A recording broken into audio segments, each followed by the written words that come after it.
We need an informed and educated citizenry. And that's what this show is all about. Find out what's really happening. It's time to stop the lies and learn the truth. This is The Real Story with your host, Jeanne Ives.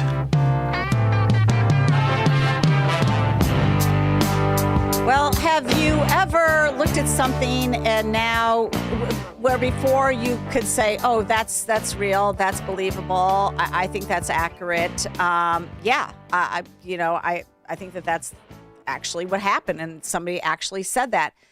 Well, with the advent of AI, artificial intelligence, and other ways that you can manipulate video and audio, I think a lot of us have learned to be skeptical ever since the Nick Sandmann case as well. Certainly media has learned to be just as skeptical because, you just can't be wrong about some of this stuff.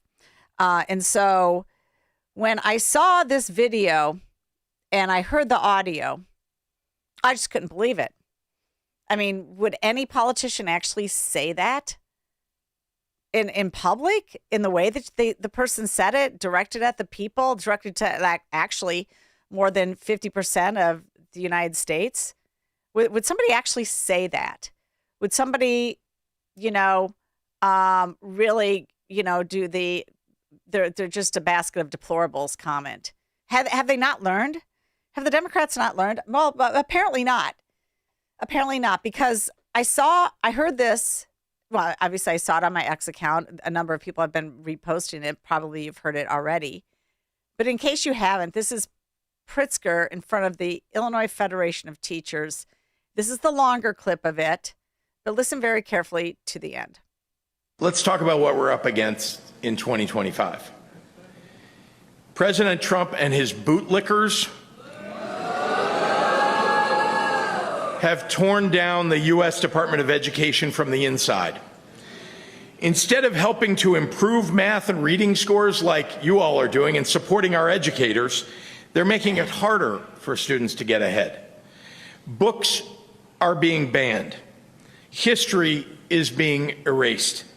Republicans want to take billions away from public schools and pump it into private institutions.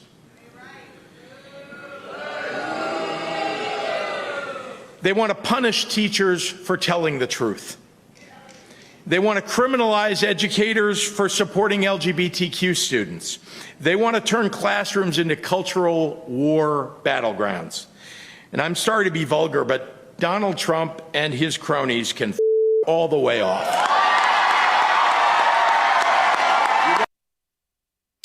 Well, I mean, I don't think you need me to tell you what that meant. I think you all know exactly what he said. Donald Trump and his cronies can blank all the way off. That's Governor Pritzker. That's what he said. I couldn't believe it.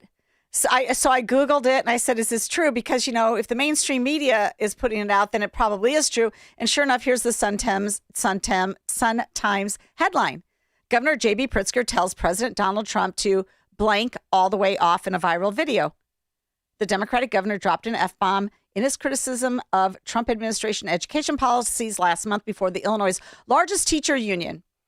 The largest teacher union that just elected Stacey Davis Gates to be their leader. Stacey Davis Gates, who sends her own child to a private school and not Chicago Public Schools, that she is also in charge of, because she's in charge of the CTU. Now she's in charge of the IFT. I think in total it's like 110,000 teachers or something outrageous that she's in charge of. And just to prove that he's some sort of tough guy, he drops the F-bomb and tells over one half of the people who live in the United States that they can just blank off. That's what he did. I mean, I've been very, very critical of his policies. I've been critical of his rhetoric. He's called Republicans Nazis. He's denigrated ICE agents. He's, you name it. This is at another level, though. Another level. And then the response, the thunderous applause by the teachers sitting in the audience and the administrators.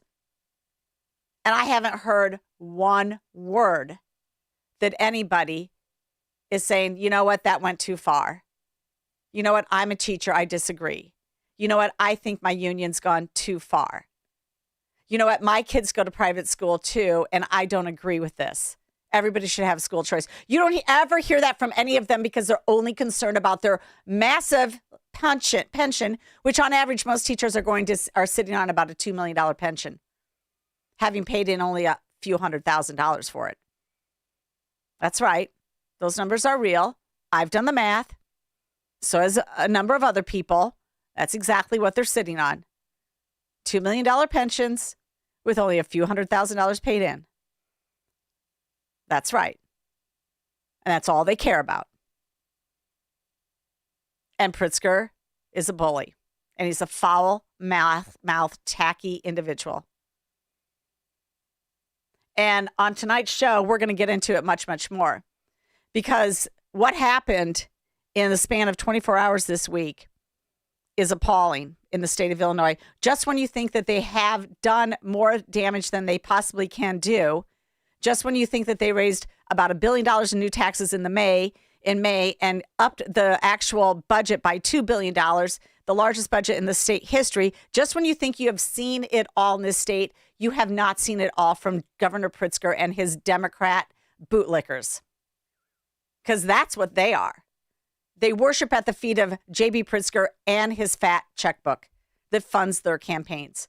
And they worship at the feet of the unions. And I don't want to hear the garbage anymore about a difference between public and private unions. That's BS. That's crap because they work in collusion with each other in this state. Do you not understand that? Now, maybe individual members in private unions see it differently and vote differently. Good. But they won't challenge their leadership on this because they're all in it together. And they have been bankrupting the Illinois taxpayer for decades. And they've been getting away with it because too many Republicans have fallen in line with that garbage as well and done their bidding. But now we're at the precipice of disaster. Now we're at the point where Brandon Johnson has no idea what to do with his $1.5 billion budget deficit. Now you're at the point where all the funding money from the federal government is drying up and they don't know what to do, but they do know how to create a ruckus. And that's what they're doing. They're trying to create chaos. These people are terrible. But just this week, the Democrat to-do list, everything was checked off. They raised taxes by $10 billion. They passed assisted suicide bill. They bailed out Chicago Transit. They gave unelected boards total control over all our energy in the future. They put ICE agents in danger of lawsuits. They made it easier for felons to hide their records. They expanded green energy scams. On and on and on. And we're going to cover that in a lot of depth tonight with two conservative state representatives. We're going to go over it for about an hour. But after this break, first, you're going to hear from Steve Goreham because I had to have him in.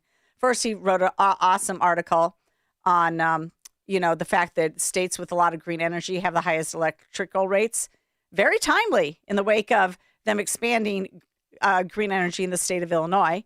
And he also is going to comment on Bill Gates' epiphany about the climate crisis. Well, it's about time, Mr. Gates. We'll be right back. This is The Real Story with Jeanne Ives.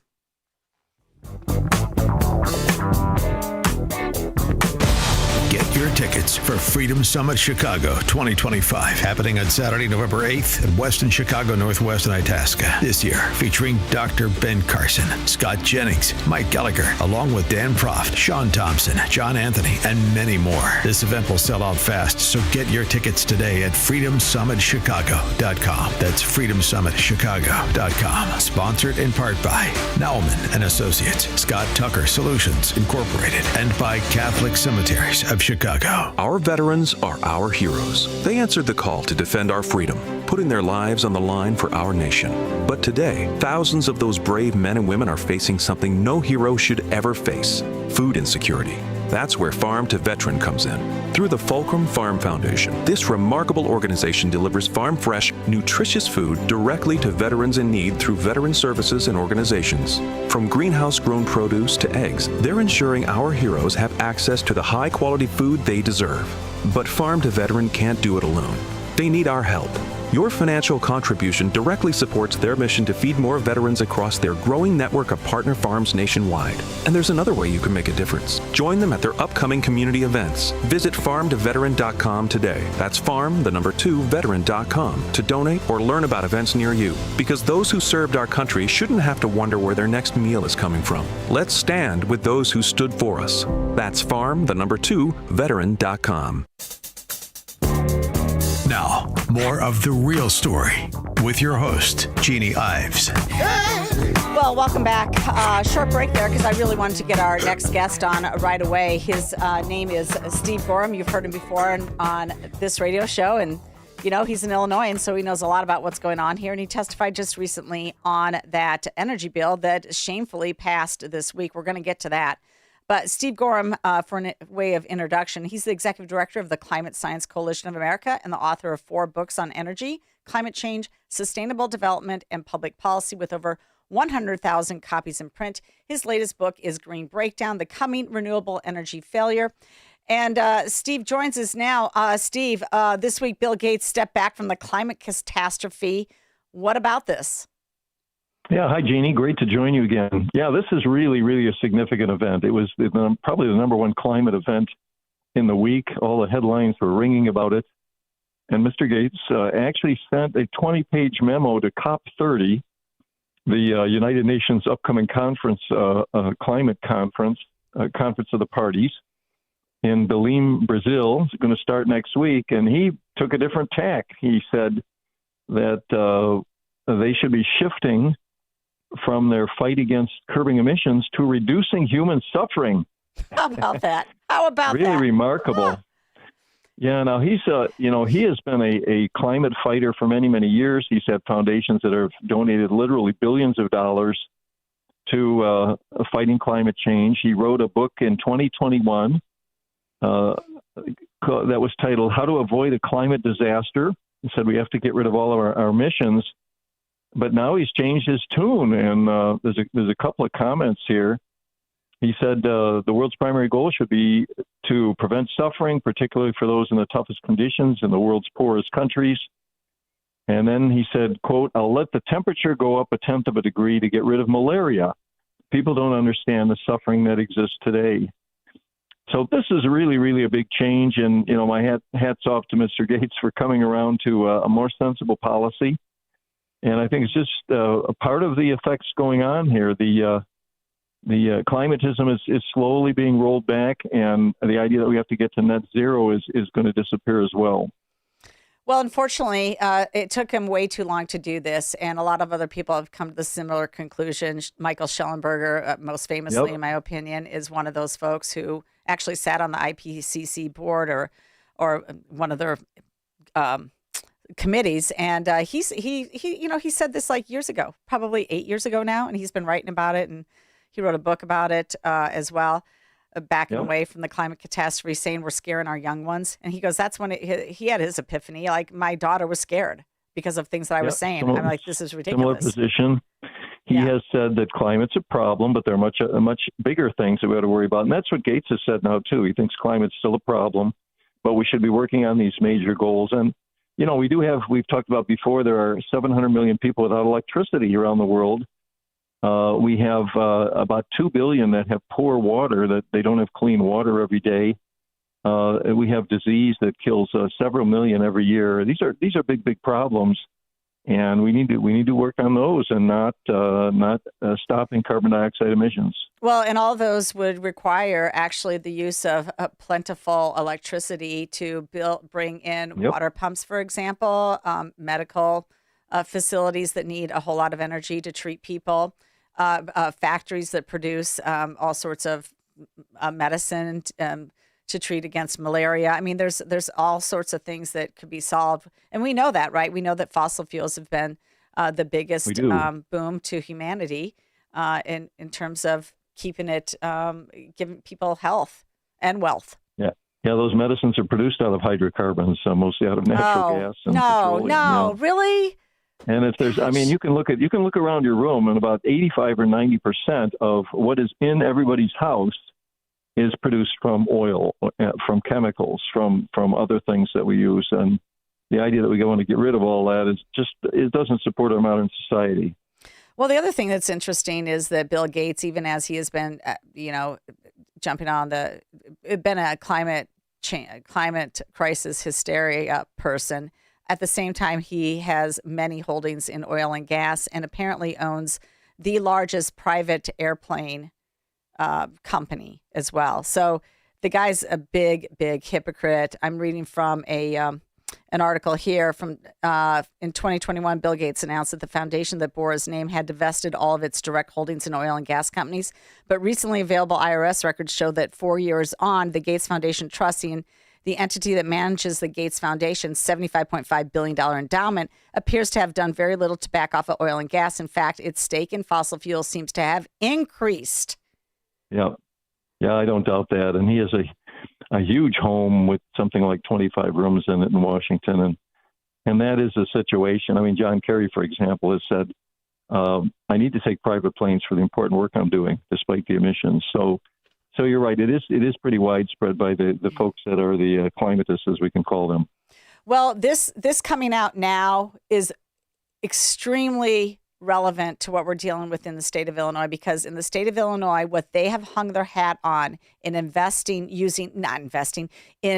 raping taxpayers and ratepayers of their money and putting it into wind and solar and grid scale batteries. They have hung their hat on the fact that we have a climate crisis and we have to solve it, and it is an existential threat to humanity. And all of Illinois is going to solve the entire carbon problem that they think is a problem for the entire world. So we just have to get down to business, and we got to get this done. We got to get rid of natural gas. We got to get rid of coal. And that is what they are trying to do. And they doubled down on bad policy, Steve, and you testified against this bill as Senate Bill 25, and they passed it anyway. And apparently they also didn't read your article in the Wall Street Journal, where you pointed out that electricity prices are rising the fastest in states that pursue green energy policies. Why? Why will our Illinois politicians not wake up? Well, they're driven by the fear of man-made global warming. Now, Illinois' electricity bills are a little lower than national as of last year. 15.9 cents per kilowatt hour. This was residential. National average was about 16.5. But if you look at over the last 5 years, they've been rising faster than inflation in Illinois. Since 2019 to 2024, U.S. electricity rates are up 22.5%, according to U.S. Department of Energy. But all of these blue states are up much, much higher. New York and Connecticut and Massachusetts, and Illinois is up about 30% versus the 22 national average. Now, we still have a lot of nuclear, which is great, and there's a lot of natural gas, and there's coal as well. In Illinois in 2024, only about 13% of electricity came from wind and 1% or less from solar. But as you say, the station wants to push solar and batteries. They think that's going to make a big difference. But all it's going to do is take up a lot of land and raise costs for people in Illinois. Well, in fact, when you were sitting in on that 3-hour Senate hearing on Senate Bill 25, I believe the Illinois Manufacturers Association essentially said that electrification would cost about $7 billion. Well, the price tag on the bill that they passed, Senate Bill 25, is about $8 billion, according to analysis that I have seen. So you add $8 billion of costs going into wind, solar, and grid scale batteries. What does that say about what's going to happen with Illinois' electrical rates? Well, and they're also ignoring what's going on in the country. Yes. We have this artificial intelligence revolution. I'm working on another article about nuclear energy. That is just exploding around the country now. We have about 20 firms that are doing small modular reactors. The Trump administration issued executive orders in May saying we should increase our nuclear capacity. We should quadruple it by 2050. The nation gets about 18% of our power from nuclear right now. Illinois is up at 53%. But so they're going to be building nuclear plants all over the place. They're building gas all over the place. Coal plants are being extended past their close dates because there's not enough power out there. But in Illinois, these folks continue to march down this road of thinking that they can close coal and they can fill it in with wind and solar. Just not a good idea. And by the way, if we get any data centers here, we're going to need a lot of power pretty soon. Well, I think we already need that power, honestly. I mean, Ameren admitted that 80% of the power that they supply comes from out of state. So they're playing this game, too, where they know that folks in other states on the backside will provide the necessary energy to the grid so that they can pretend and they can go on their green energy fantasies all they want, and pander to their base, but it's not really the right thing to do. So we've got a problem there. Hey, moving on, though, because I got a few more questions for you. Last week, the International Maritime Organization failed to establish a global climate tax on shipping because of opposition from the United States and other nations. What is this all about? It's the first I'm hearing about it. Yeah, this has been going on for a while. The International Maritime Organization wants to stop carbon dioxide emissions from ships. And I wrote about it in Green Breakdown. One of the first things they talked about was putting in speed limits on the oceans for ships, which is kind of interesting. But then they realized that if they put speed limit that cut speeds 10%, they'd have to add another 10% more ships, and they'd have to have crews, and they'd have to have all that. And so it really wouldn't help the emissions at all. But now they were trying to pass a carbon tax globally, and Mr. Trump got in there and basically said he was going to put tariffs on nations that voted for this. And China was opposing this carbon tax on shipping, Saudi Arabia, and a number of other ones.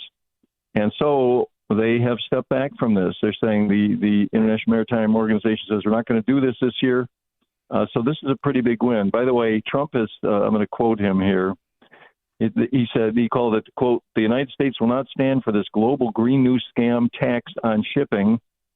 And you remember earlier in October, he went to the United Nations and addressed the General Assembly, and he called efforts to combat climate change and adopt green technology as a, quote, con job. So he has really come out against this, and the world says, well, maybe this isn't such a good idea, so they're not going to do this at this point in time. Well, I mean, if they get a carbon tax there, that's the next thing. You're going to get a carbon tax everywhere. So it's a good thing. I mean, Trump's in office. He's got the thing. Now, this is very interesting, too. It was recently announced that the Ivanpah solar facility will be closed in California. I mean, I've been following this a lot. This is as big of a boondoggle, if not bigger than a Solyndra. Massive solar facility. It's destroyed. I mean, it's destroyed birds. It's burned them up. It's too intense, but it's closing. Why? Well, they just can't make money then, and they can't produce enough electricity with this thing. It's huge. It's got these 3 towers. It's got about 200,000 mirrors that shine sunlight up on these towers to heat a fluid to try and generate electricity. But and by the way, when it was built in 2014, it was the biggest solar facility in the world. But now, after just a little more than 10 years, they're going to close it down. It cost $2.2 billion, and about half of that was subsidies. Yep. But it had all these problems. The mirrors would get full of dust, and they had to send crews out, many crews, to clean 200,000 mirrors all the time. I mean, it's just not a good idea. And you're right about the birds. These things, the temperatures up near the top of those towers is enough to set birds on fire. And it's been estimated that it's killing 6,000 birds a year. They actually have a name for this. The birds catch fire, they start smoking, and they fall to earth. They call them streamers. Oh, my gosh. So it's created its own vocabulary. But, it's just another disaster of, well, let's go put in a whole bunch of solar, and now they're shutting it down after 10 years. It's a much bigger boondoggle than Solyndra was. But are they going to take all that out, all that infrastructure, or are they just going to leave it there to just... They got to clean up the desert, and they're going to have to try and recycle all that, and there won't be money to do that. So it's going to be a big problem for a lot of years. All right. Well, we don't have much time. Could you tell my audience where they can reach you and get more information on the work that you do? Yeah, they can get my book, Green Breakdown, from SteveGoreham.com, my website, GOREHAM.com. I'll send them a signed copy. There are also ebooks available, and it's on Amazon, of course. All right. Steve Goreham, thanks so much for joining us on this important night when we discuss energy. Appreciate you. Thank you, Jeannie. All right, we'll be right back. This is The Real Story with Jeannie Ives. Hugh Hewitt pleads to the Democrats. Tens of thousands of federal workers will be laid off and they will not be rehired if the Chuck Schumer shutdown continues. So if I were a government union representative, I would be on the phone to Senator Schumer, ask him to make his remarks brief, to the point, and reopen the government. The Hugh Hewitt Show. Afternoons at 2, right before Sean Thompson at 4 on AM 560. The Answer.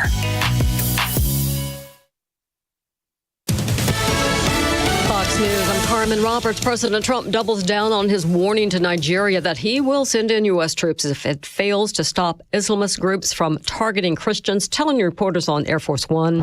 They're killing the Christians and killing them in very large numbers. We're not going to allow that to happen. Nigeria denies the president's accusations and claims that he is relying on reports from more than a decade ago. British police released one of 2 men arrested yesterday for the stabbing attack on a London-bound train after officers determined that he was not involved. Police say 11 people were treated in the hospital. 1 remains in life-threatening condition, and detectives say it's a member of rail staff who tried to stop the attacker. Fox's Stephanie Bennett. 32-year-old British man still in custody. America's listening to Fox News.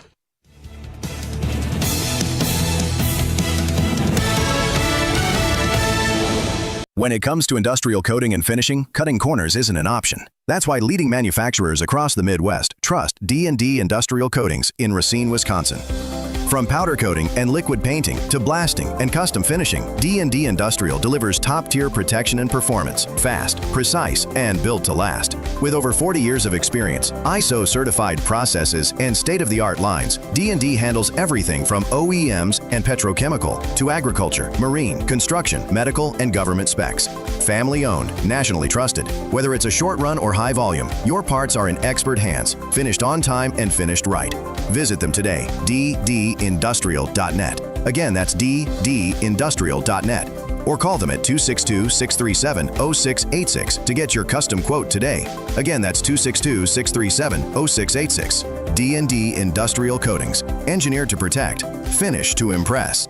Making the switch to a new communications and IT company may seem like a big ordeal. But if you're not getting the reliable support, consistent internet, and secure solutions your company needs, meet Access One, your local Chicagoland IT experts. Access One has been powering Chicago businesses with secure, reliable IT solutions for over 30 years from our headquarters right here in the West Loop. Whether it's VoIP phones, dedicated internet, managed cybersecurity, cloud backups, or 24/7 support, Access One is here for you. Serving thousands of companies from Naperville to the North Shore, Access One is Chicago-owned and Chicago-run, a trusted IT partner for law firms, clinics, tech startups to manufacturers.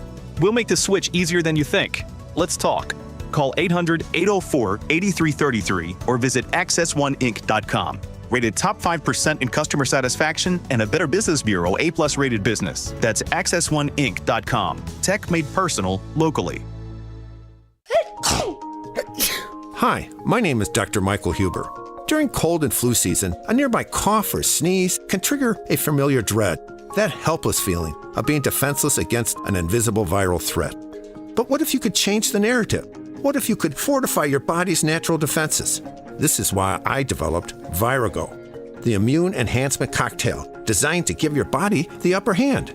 Virago is more than a supplement. It's a revolutionary liquid formula packed with 23 powerful natural nutraceuticals for rapid absorption. This unique blend is scientifically crafted to help build resilience and keep you protected. Don't just hope for good health. Make it happen with Virago. Virago and Maha, making America healthy again. Virago. Order your bottle today online at myvirago.com and use coupon code IMMUNE to save 30%. myvirago.com. Coupon code IMMUNE. That's cold! Don't get stuck with a cold shower this fall, give CenterGuard Plumbing a call. Get a new 40-gallon water heater installed for just $1,195 for standard installation, or a 50-gallon heater for $1,295 standard installation. A proud new sponsor of AM 560, CenterGuard is offering specials on new water heaters. Don't wait. The cold temperatures are coming, and the same can happen to your water heater. If you're having hot water issues or your water heater's over 8 years old, take advantage of this fall special today. CenterGuard Plumbing is Chicagoland's same-day water heater experts. Call before noon, and they can schedule your repair or install the same day on in-stock water heaters. They'll even haul away your old one, no charge. You're only a text away from install today. Call 847-406-8883. Mention AM 560 to receive fall special pricing. That's 847-406-8883. Call or text 847-406-8883 or visit CenterGuardPlumbing.com. Newsmax, you like Newsmax. I like it too. Newsmax has been terrific. President Trump is right. Millions like you are tuning into Newsmax. You're watching Newsmax on cable. You're going to our streaming channel, Newsmax 2. And you're downloading our free Newsmax app on your smartphones and TVs. Reuters Institute says we're now one of the top news brands in the nation. Every night, watch great shows with Rob Schmidt, Carl Higbie, Rob Finnerty, and more as they expose the big media lies, the Washington swamp, and they're never afraid to talk about faith, freedom, and the values that made us great. Find out why Newsmax is the fastest growing news channel in America. Make the switch today and join our news revolution. Get Newsmax on cable, on streaming, and download the free app today. It takes just seconds to start. Let President Trump know you stand with Newsmax. It's for real news, for real people. Make the switch today. Now, more of The Real Story with your host, Jeanne Ives. Welcome back. Thanks for joining me tonight. The phone number here is 312-642-5600. Over the next hour now, I'm going to have two of the conservative state reps from downstate chime in on a number of the issues that I rattled off earlier tonight that happened in a span of 24 hours during veto session. And it's really important the people hear exactly what happened and how it happened, because process and policy, both of them, hand in hand, have created literally the worst run state in the union, and that'd be the state of Illinois. And instead of making things better, when he has complete power, Pritzker has made things far, far worse. Before we begin, though, I do want to recognize that Darren Bailey and his family had visitation today for his son, daughter-in-law, and 2 grandchildren that died, and tomorrow is the service. And all of us are extremely sad about that and give our deepest sympathy to the Bailey family at this time. Anyway, joining me now is Chris Miller and Brad Halbrook. Gentlemen, thank you for coming on my show tonight. Jeanne, thanks for having us, Jeanne. All right, terrific. Now, I sent you this at the last minute because I really didn't see it. I had company in this weekend as well, as not feeling 100%. You can kind of hear it in my voice. But I wanted your reaction to this. I don't know if you had heard this yet, but this is the viral clip, the clip that's going viral now about Governor Pritzker in front of the Illinois Federation of Teachers. We're going to take a quick listen, and then I want your response to it. Let's talk about what we're up against in 2025. President Trump and his bootlickers have torn down the U.S. Department of Education from the inside. Instead of helping to improve math and reading scores like you all are doing and supporting our educators, they're making it harder for students to get ahead. Books are being banned. History is being erased. Republicans want to take billions away from public schools and pump it into private institutions.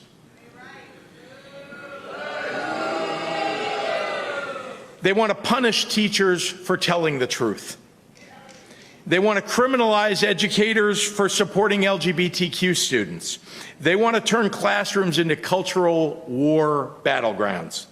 And I'm sorry to be vulgar, but Donald Trump and his cronies can all the way off. Well, you don't have to imagine what he said. I think everybody knows that he said Donald Trump and his cronies can basically F off.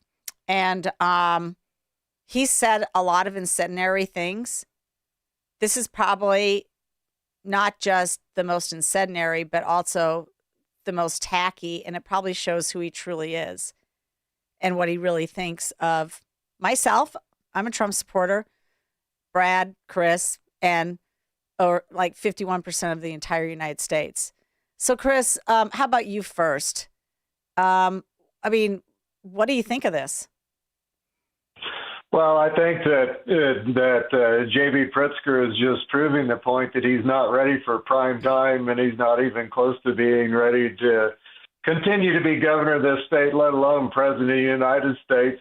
He's totally gaslighting, and he's speaking to an extremely partisan crowd, and what he wants to do is get you to look at this shiny object that he's flashing up there to take your attention off the dumpster fire that he's created here in the state of Illinois. People are not safe. The quality of education is in shambles. Economic opportunity is out the door. Energy independence, and he continues to double down on stupid. And he's obviously thinks that he's talking to an uninformed electorate that doesn't know what a disaster the Illinois education system has become. Well, to that, Brad, I mean, the Illinois education system. Okay, so also this week, and I don't even know if it was discussed down in Springfield. Maybe you can let me know, because, I mean, they didn't probably want to talk about this. But this is from Chalkbeat. More Illinois students are proficient, new test scores show, but the cut scores changed. On the first standardized test results reported since Illinois changed the scores needed to be deemed proficient, 52% of students met the bar in English and 38% did so in math.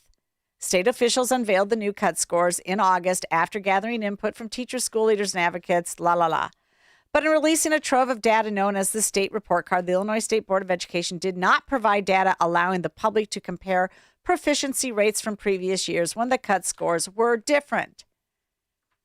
They would have increased if we had kept the cut scores the same. However, we changed the cut scores, so we can't tell you what they would have been, but we know they would have improved, Sanders said. Oh, isn't that convenient? They changed the scores. They can't do any comparison to what it would have been had they kept the cut scores the same.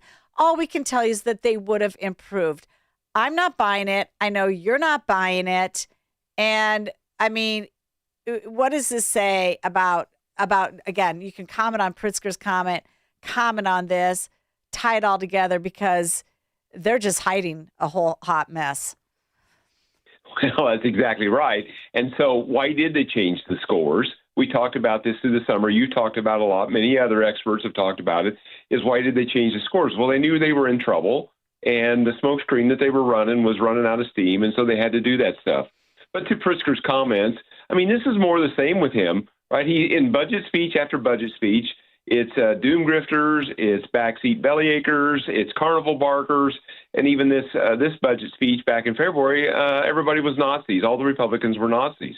So, while he calls for the downplay, I guess, of the rhetoric and how the Trump administration is amping it up, and he continues to be the flamethrower with these things. So it's just really disingenuous. I think it just proves his level of a status that he is. He's trying to play to his base and up his stock for his presidential run.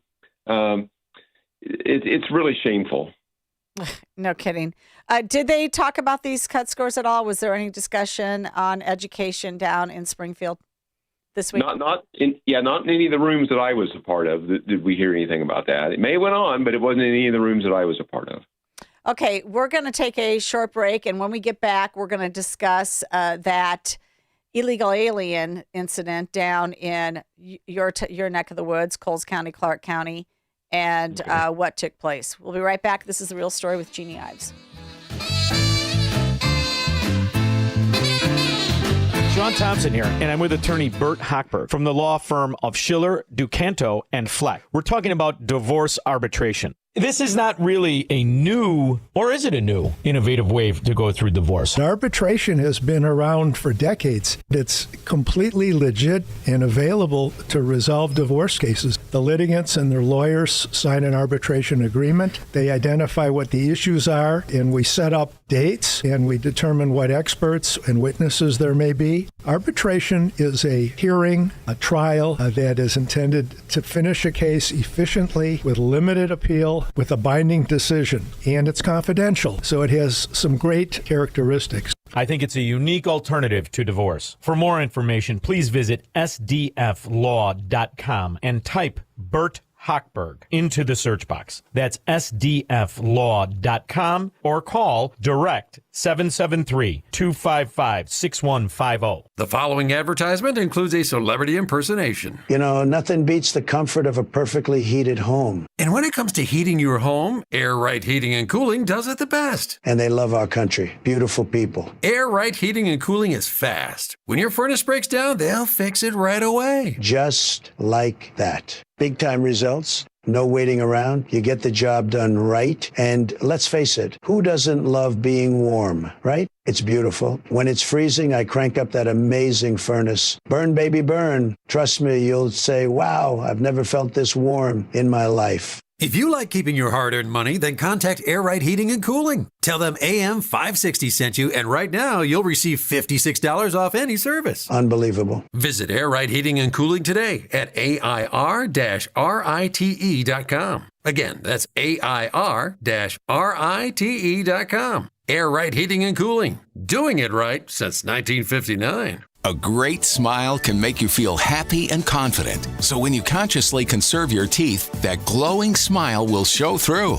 At Best Dental Group, doctors Economos, Gavalis, and their staff are ready to help you create that perfect look or maintain the one you have now. Along with general dentistry, Best Dental Group is a multidisciplined practice with an orthodontist, periodontist, and prosthetic specialists on site. They use the newest breakthroughs in dental technology such as titanium implants, Invisalign clear braces, and laser treatments. Don't let fear get in the way. They can recommend sedation to make your experience as comfortable as possible.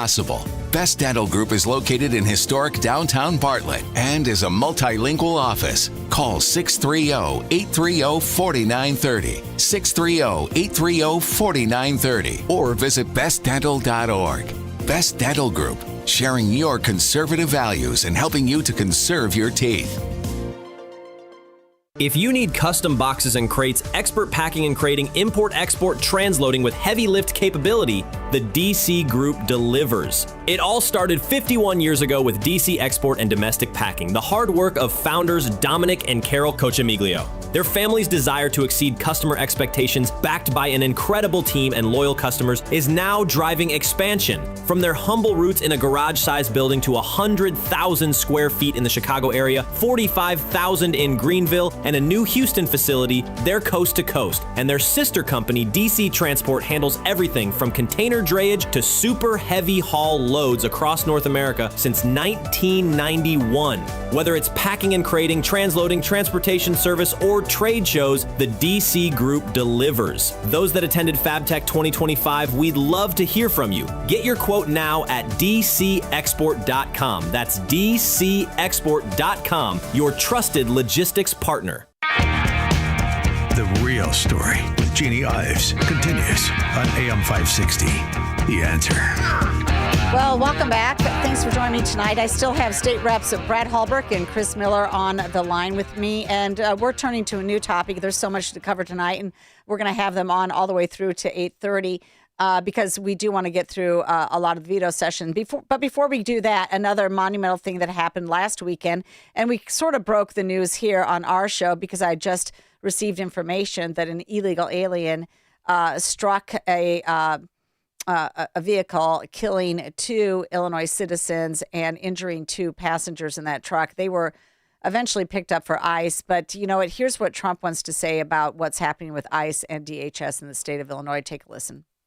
Our Chicagoland neighborhoods are being bombarded with tear gas, invaded by unidentified masked men in unmarked vehicles, thugs who are intimidating workers and children and grandparents, most of whom are black or brown, most of whom have committed no offense at all.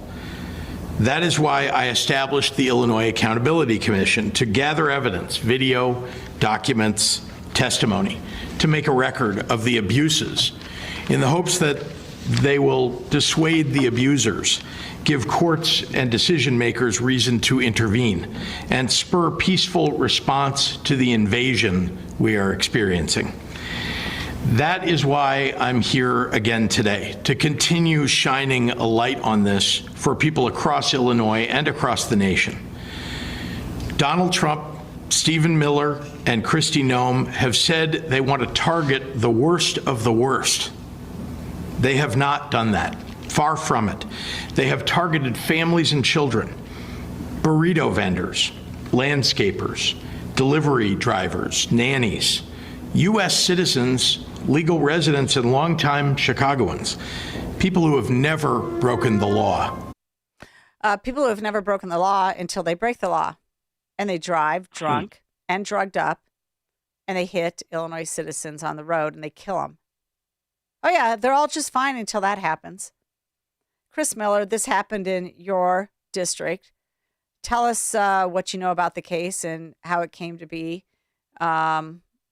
that these guys were eventually picked up by ICE, because we know that DHS somehow got notified. We know that. You don't but we know that also the police were not allowed to tell them that. So somehow they knew, though.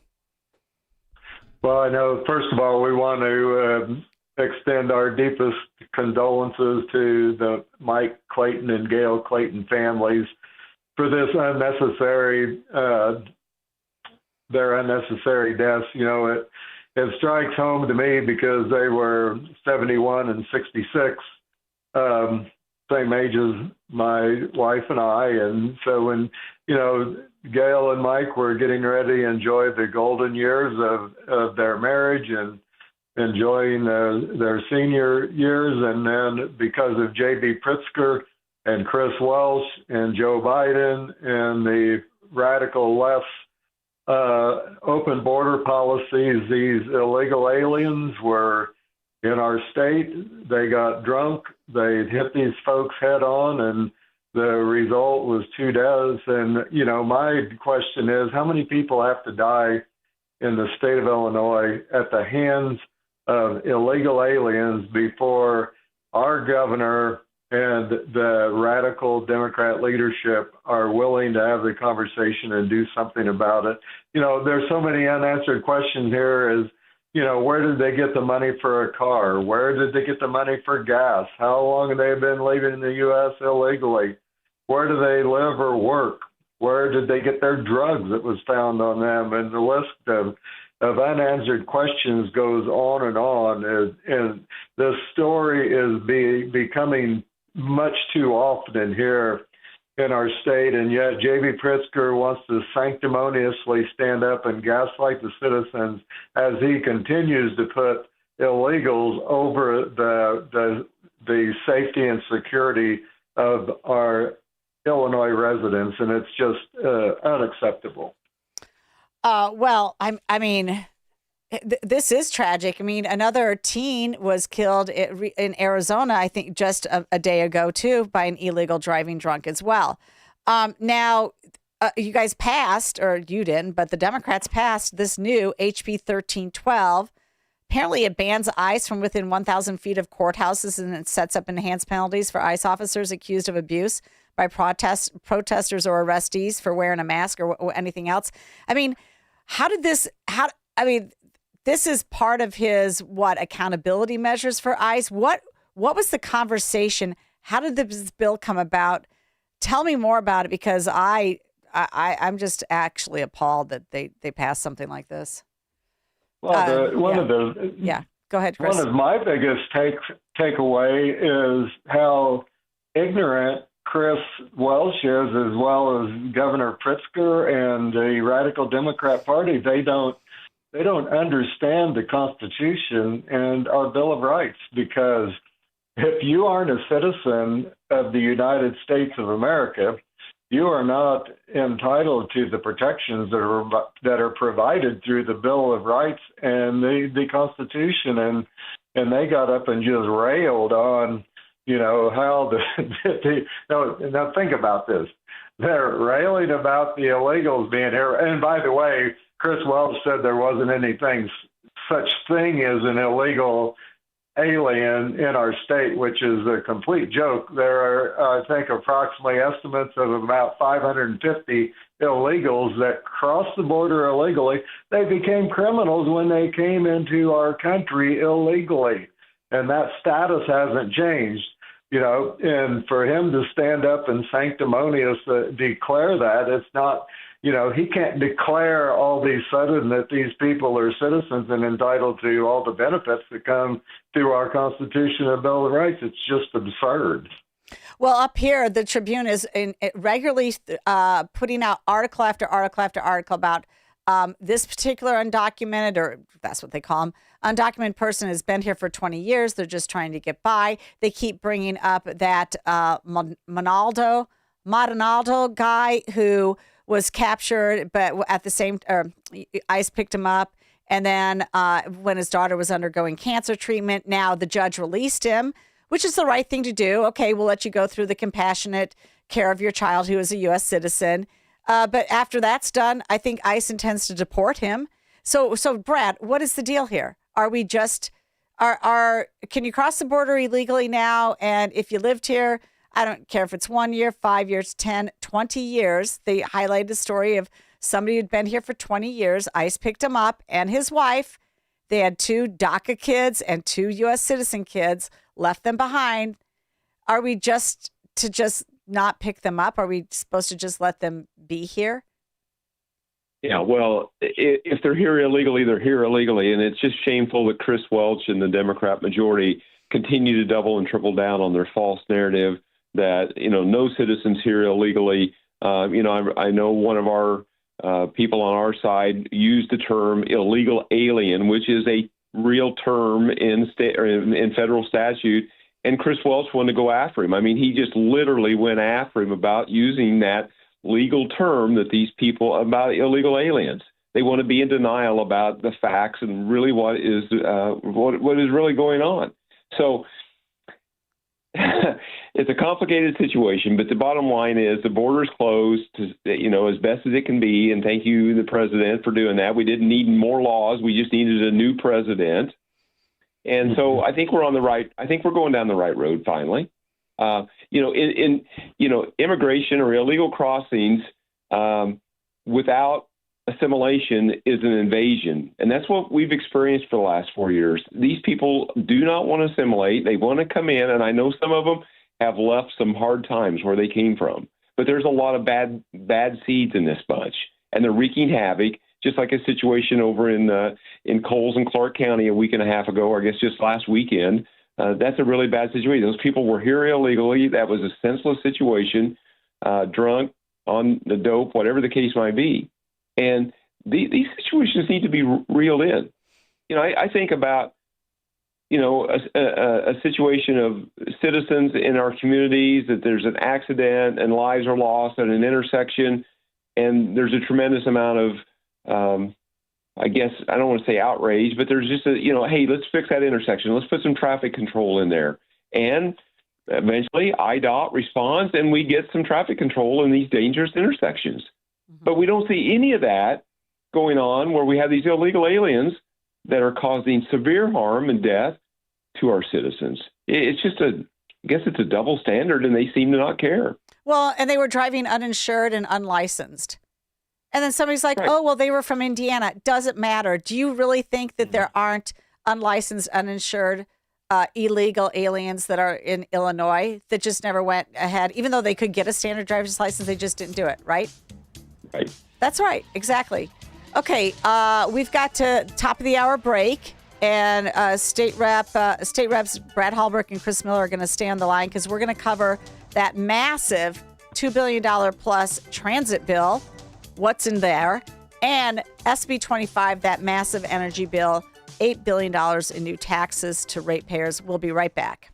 Let me take a moment to talk about my friends at QC Kinetics. They're helping so many listeners regain their mobility free from joint pain. Does this sound like you? Where every time you move, it's a reminder of what hurts? A reminder of how far you've drifted from the life you once had? Well, relief is closer than you think, and it doesn't have to come from surgery. At QC Kinetics, Dr. Caravelli and her team tap into your body's own regenerative power using natural healing factors that help restore and repair damaged tissue, reduce inflammation, and relieve pain at its source. Stop masking the pain. Let QC Kinetics help you regain what pain took away. And this Veterans Day, QC Kinetics is giving back to our heroes. Veterans will get $500 off their treatment. And for every non-veteran who starts care, QC Kinetics will donate $500 to the Wounded Warrior Project. It's a great time to book your free consultation to learn how QC Kinetics can help. Call 312-827-6261. That's 312-827-6261. Once more, that phone number, 312-827-6261, and tell them I sent you when you call. News, opinion, insight. This is AM 560, The Answer. WIND, Chicago. Streaming at 560theanswer.com on the AM 560 mobile app, or tell your smart speaker to play The Answer Chicago. Shutdown struggles. I'm Carmen Roberts, Fox News. One of those, a big one, is airports around the country are trying to cope with air traffic controller staffing shortages. Fox's Christina Coleman. In New Jersey, the average flight delay at Newark Airport is about 2 hours, and some flights are more than 3 hours late due to staffing shortages. Now, this comes amid a surge in air traffic controllers calling off of work as they deal with growing financial stress and pressure. Nearly 13,000 air traffic controllers have worked for weeks now without pay due to the government shutdown. And there are also some long flight delays at Austin Bergstrom Airport in Texas due to staffing shortages. And Transportation Secretary Sean Duffy says flights will continue to be delayed if it means keeping flyers safe. British police say they released one of 2 men arrested yesterday for the mass stabbing attack on a London-bound train. Police were questioning a 32-year-old British man Sunday on suspicion of attempted murder in connection with Saturday's attack that initially left 11 people hospitalized. A second man initially arrested as a suspect was released without charges after police determined that the 35-year-old was not involved. Police are not treating the stabbings as an act of terror, but were still working to determine a possible motive and the specific type of knife or knives used. Both men were arrested 8 minutes after the first emergency calls were made at 7:42 p.m. local time Saturday from aboard the train. Paul Stevens, Fox News. And also, the FDA reportedly placed a top official on leave Friday. The New York Times reports the agency put Dr. George Tidmarsh, the head of the drug division, on administrative leave after he questioned the legality of a new fast-track drug approval program that he believes puts politics ahead of science. America's listening to Fox News. Now, your official weather forecast. Tonight, expect partly cloudy skies with a low of 42. Tomorrow, anticipate a mix of sun and clouds with a pleasant breeze and a high of 62. Tomorrow night will be partly cloudy with a low of 41. On Tuesday, expect partly sunny conditions with a high of 62. Wednesday will bring a blend of sunshine and clouds with a high of 59. I'm meteorologist Jason Caterina on AM 560, The Answer. Get the latest weather, traffic, and news updates online at 560theanswer.com. Hut, hut. Listen up and listen up good. If you're tired of run-of-the-mill gifts, then get on over to aviatorfuel.com. You'll find unique military-style cocktail books and barware to go with it. At aviatorfuel.com, we've got the perfect gift for any soldier, sailor, Marine, or just red-blooded American.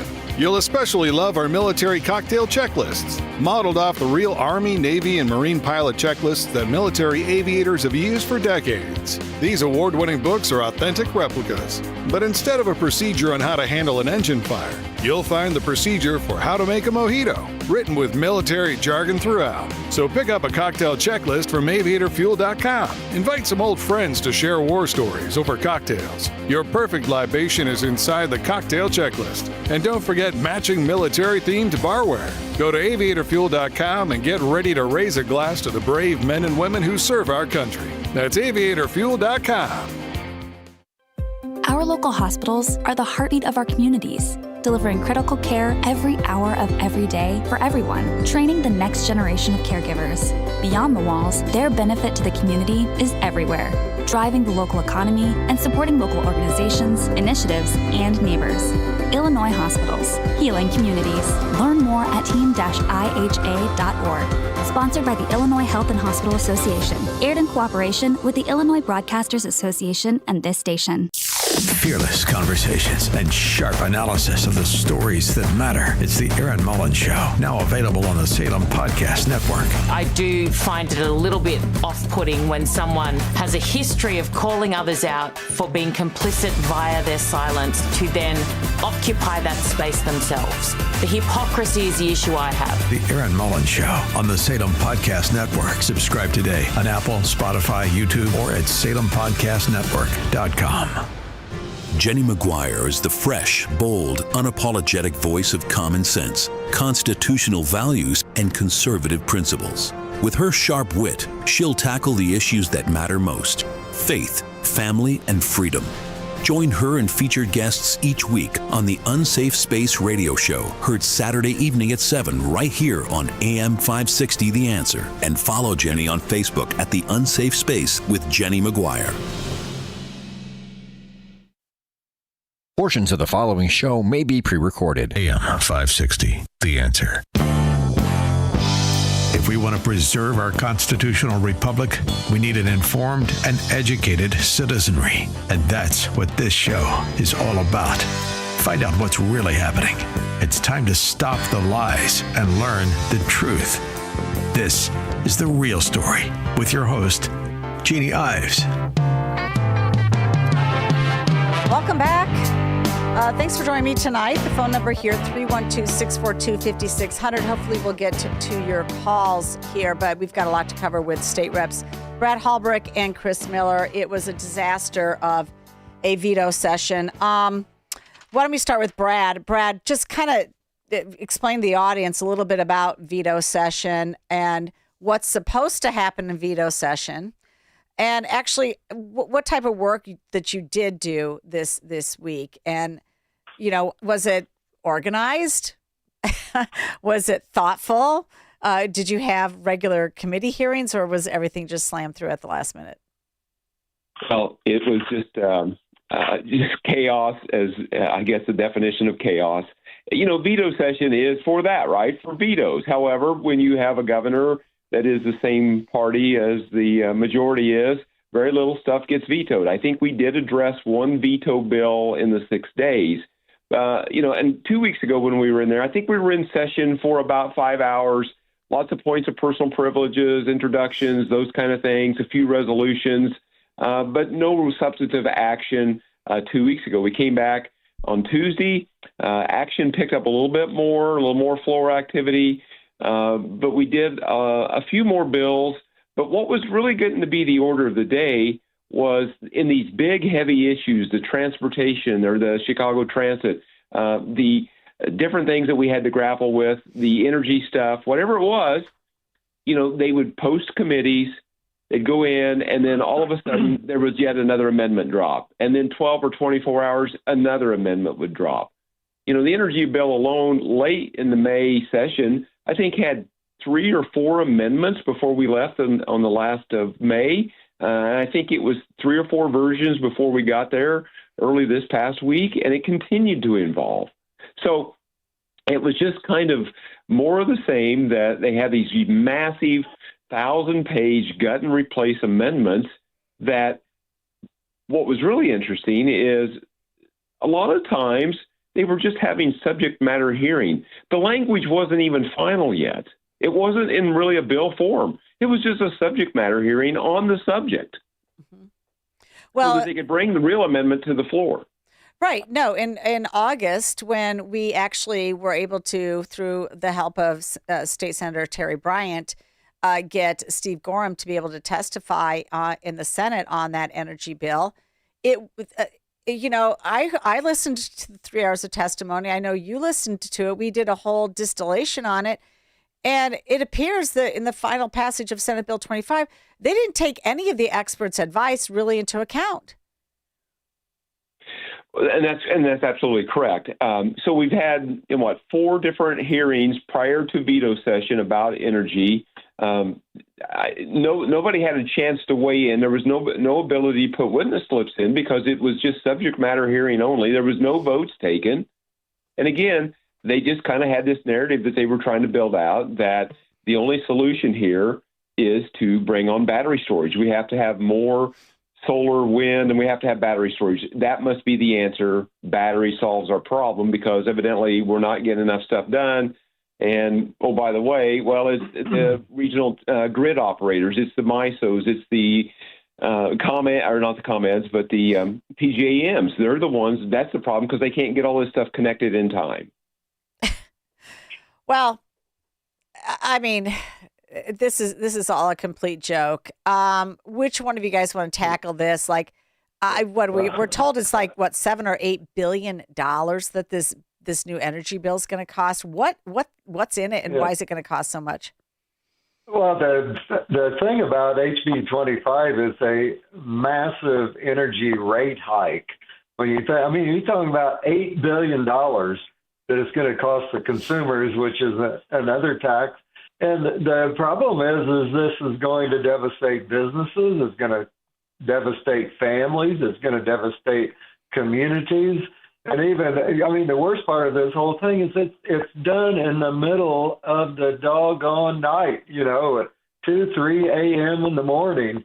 And it's all based on a faulty narrative. It's all based on a scam. This is their green religion, and they bow down to the green gods. They aren't interested in the truth of the matter. They aren't interested in reality because reality affects their narrative, and they don't want it. All it is it's an initiative to just double down on this false narrative, and it's a fantasy. And the Illinois ratepayers are the ones that are going to be living the real nightmare, and it's becoming all too familiar as time goes by. It's just bad idea after bad idea that negatively impacts the consumer here in Illinois. Well, it was also, did they include the power grab by the ICC? Are they this unelected board? Are they going to make all the power decisions in the future? That's exactly right, Jeanne. Yeah, go ahead, Brad. Yeah. Go ahead, Brad. Yeah, thank you. So this bill will grant IPA and ICC, these are unelected bureaucrats that are gubernatorial appointments. It will give them all the authority to make power decisions from this point forward. Once this bill's signed, they have the authority to make all the power decisions in the state of Illinois. The expense of this bill comes from, I think all of the energy bills like CEJA has had 4% rate increases, if you will, built into them. I think so that they could use that to subsidize all of their green fantasies that they want to do. I think in the lame duck session, the skinny energy bill that was passed, I think they bumped that up maybe 0.25%. But this bill takes that 4.25% rate, gives these bureaucrats at IPA and ICC the power to add on another 1.65%. And oh, by the way, if that isn't enough, they can just do away with that and do whatever they want. They can charge whatever they want to do whatever they want to pay off this $8 billion in battery storage that they're trying to implement. That's the scary part, is they've given these unelected bureaucrats all the power to make the decisions, and when need be, they can remove all the caps on any rate increases on the subsidies to pay for them. Okay, so we know special interest was for this bill.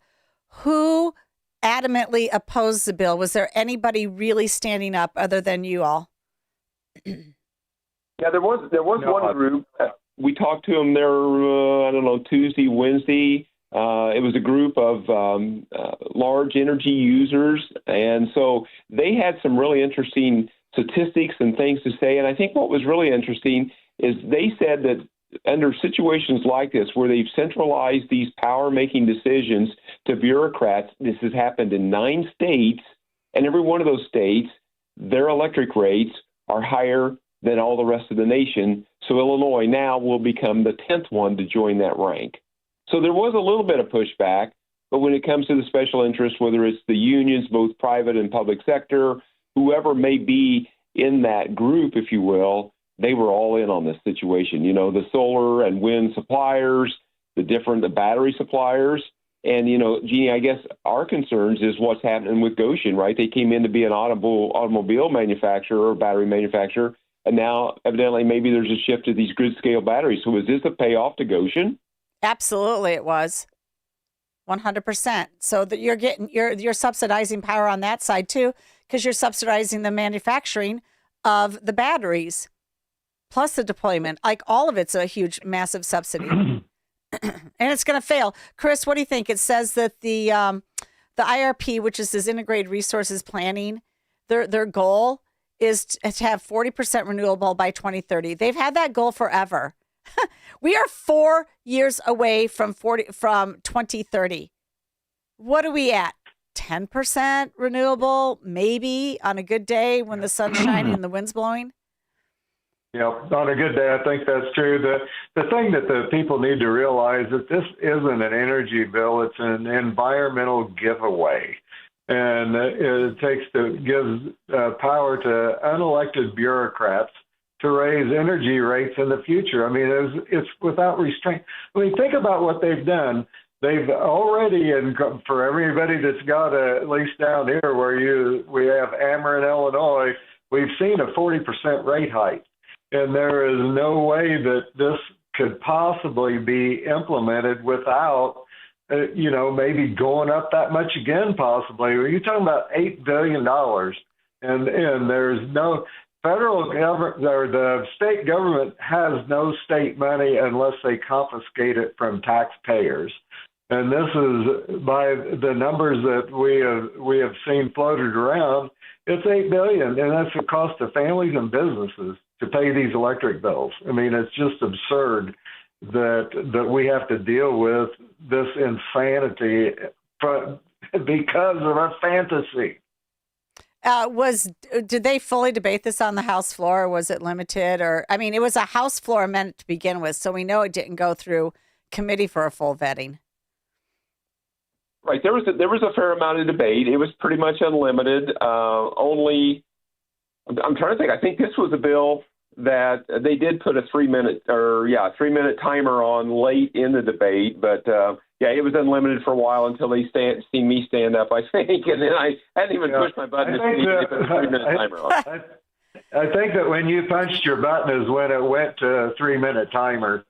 Yeah, they know Brad knows his stuff on this, and so does Chris. Yeah, well, Brad got a nice quote in the Trib, which shamefully was all for CEJA, the Clean Energy Jobs Act, in 2021. Then 3 years later said, well, actually, the naysayers on CEJA were right 3 years ago. We should have listened.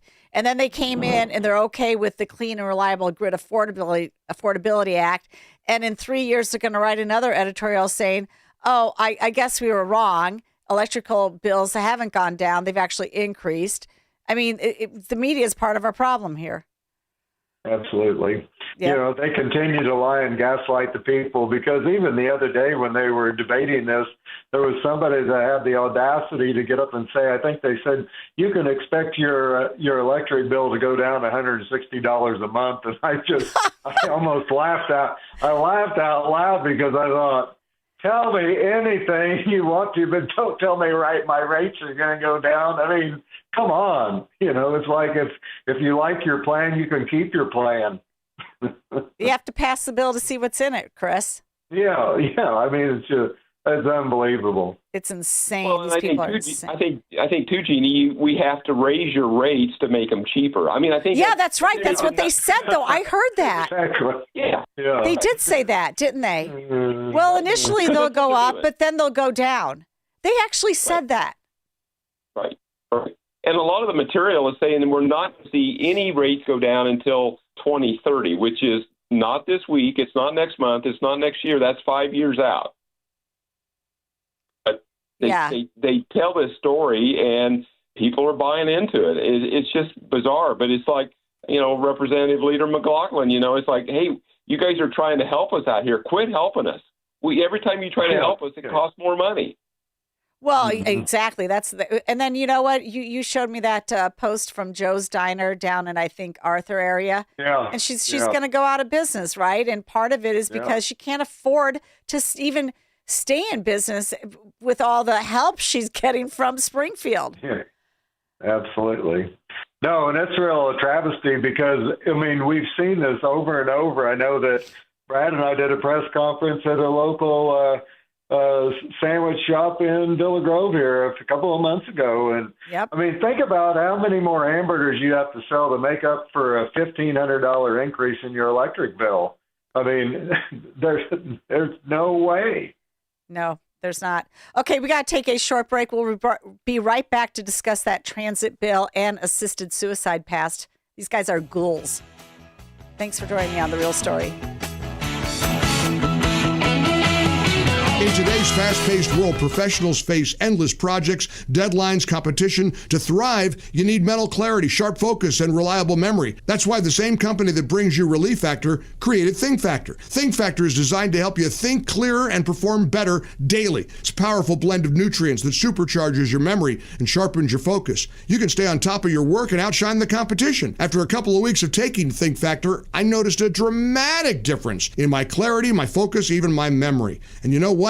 The longer you take Think Factor, the better the results are. If you've ever felt mentally foggy or struggled to keep up with everything on your plate, well, Think Factor can help you reclaim your cognitive edge and thrive in your life. Call 800-4RELIEF, 800-4RELIEF, or visit relieffactor.com, relieffactor.com to order Think Factor. Call 800-4RELIEF or visit relieffactor.com. Your first bottle, just $19.95. Think Factor. Think clearer, perform better daily. Too often, cremated remains are kept at home, then forgotten.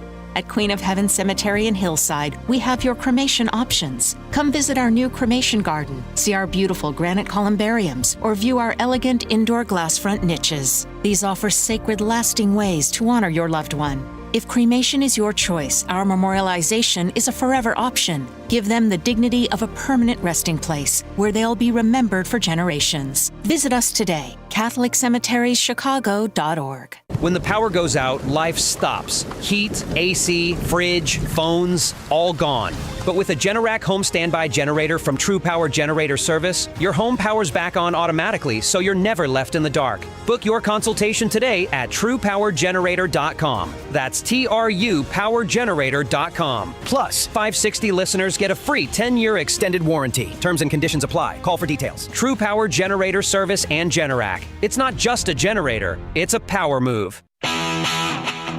Now, more of The Real Story with your host, Jeanne Ives. All right, I promised you a short break, and we had a short break because there's so much to cover with the state reps that are here telling us all the damage that they did in veto session. Again, you just can't make it up. In May, they passed the largest budget in state history, up $2 billion from the year before, and they add $1 billion in new taxes in that, and then they come back, like literally just months later, and they add, $10 billion more in taxes, $2 billion of that going to bail out Chicago Transit. Now, the funny thing is, at the start of the veto session, I really appreciate Brad Halbrook and Chris Miller for keeping me informed about what's going down there so that I can keep the rest of you all informed.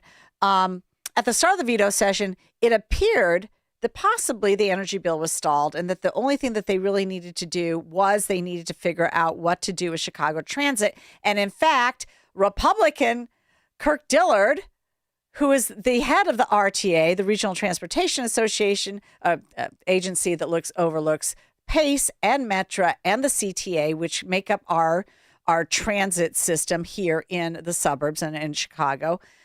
He penned an article in the Chicago Tribune. They pay, and he said, look, we're just looking for $200 million.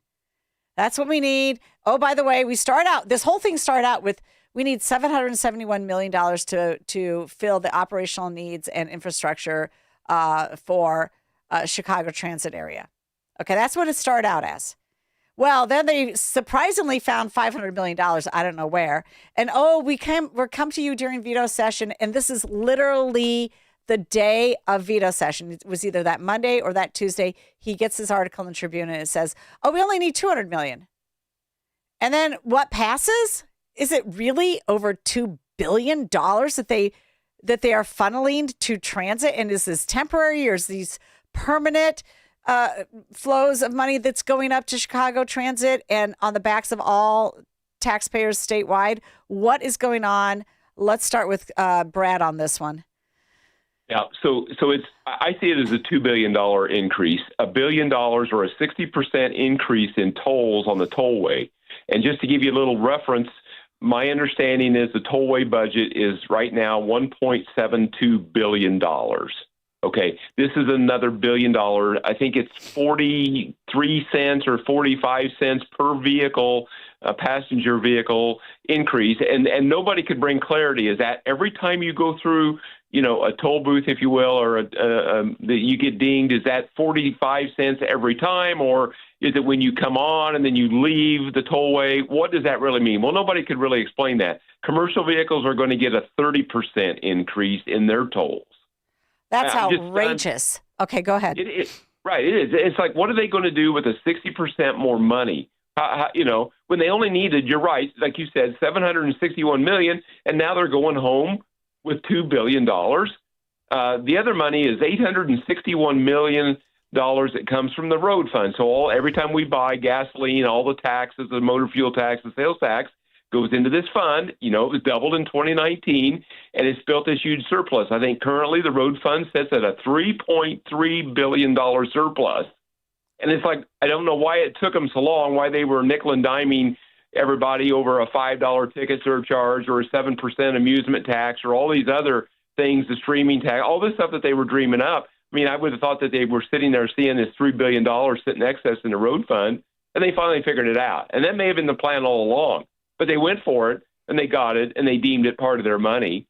And it's just immoral what's been done here with this amount of money. Chris. And the other thing, I guess, to close the loop on that, then we'll kick it over to Chris. So there's also that $3 billion has earned $200 million in interest. They took that. So you take the $861 and the $200 million, that's over $1 billion that they're going to get for this thing. That money, 45% of that money was for Road District 1, which is Chicago and the surrounding area. The other 55%, or $450 million, was to be for all the other 8 or 9 road districts in the state of Illinois. So downstate motorists are paying to bail out the Chicago Transit Authority, the Regional Transportation Authority. It's shameful. Disgusting. Okay. And then also, I'm just reading your notes here. These increases for commercial vehicles and motor vehicles on tolls, they are adjusted biannually by the CPI, capped at 4%. Right. I mean, that's the other thing is they have put a built-in accelerator. Well, they found out that works so well with the gas tax, so why don't we do that all the time? Why don't we just, everything's indexed for inflation, so we don't have to do this over and over. But the truth is they're taking more and more money and they can't even spend it. Right. And that's I did a video this fall about this increase. It's, this road fund that's been built up, so it goes up every year. We don't have a committee hearing. We don't ever discuss. We don't debate. There's no witness slips. There's no experts to come in and say, hey, you're sitting on all this excess. Maybe you need to tone back. Maybe we need to not pass this increase in July, whatever it is. But now it's just automatic. It just automatically goes up. Yeah, but it's adjusted biannually. That's twice a year. They didn't mean biannually, did they? Once every 2 years? No, biannually, twice a year? Every other year. It is every other year. My understanding. Oh, okay. It's every other year because it's written biannually. Yeah. So that'd mean biannually. Okay. Yeah. All right. Yeah, that's my understanding. That seems kind of strange that it's every other year. So, again, be cautious. What was said and what was tried to be explained may not be in reality what it is, right? I mean, we always have to be cautious about that. But were there cost savings demanded? Was there anything about that? I mean, this is ridiculous. Well, Chris, I think there's a new governance structure, but I don't think there was anything that's garbage built into it. Well, right. One thing that we know just from watching behavior over time is that the Democrat solution to almost any problem they face is to tax more, borrow more, and spend more. It's never to really do a deep dive into what the problem is and how did this problem get created? And we all know it's because incompetence is the bottom line of all this physical insanity. But we know here ultimately it sweeps the sales tax on motor fuel away from the road fund, and it goes to a new. Imagine they created a new entity here. It's the new Northern Illinois Transit Authority. Okay, and so we have a new authority here because it used to be always, as you mentioned before, that the split out was 45-54, and under this new regime, the Northern Illinois sector gets 85% and downstate gets 15%. Oh, and man. So, how could that possibly be fair? But I mean, it's just when you look at this stuff, you just can't make it up. You can't. Okay, I have so much more to discuss with you. They passed that assisted suicide in the bill in the Senate. It had already passed in May. We don't have time. I literally have 20 seconds. So I just want to thank you for your time tonight. I really appreciate you were on for a long time, and we'll have you back on to discuss more of this. It's really important that people are informed about what's going on. I appreciate you, State Reps Brad Halbrook and Chris Miller. Thank you, Jeanne. You bet, and we'll be right back. We've got more to discuss as we move into the Watchdog segment.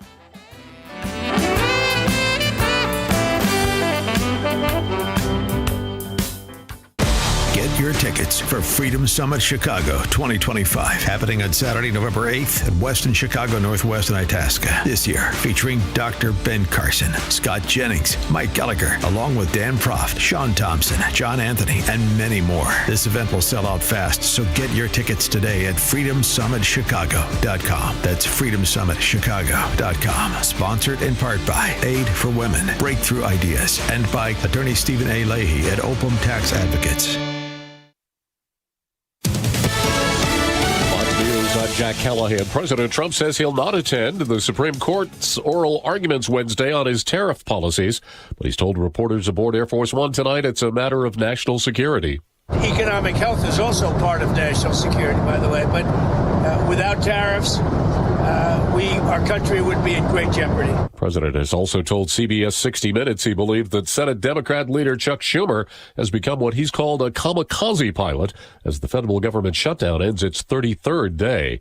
2 days before Virginia's gubernatorial election, the Commonwealth's lieutenant governor, Winsome Earl Sears, telling Fox's The Big Weekend Show, but of course we're going to win. We have the common sense ideas. Abigail Spamberger is for nonsense. Look, we're going to win this when we're looking at the real polls, the polls that really matter. America is listening to Fox News.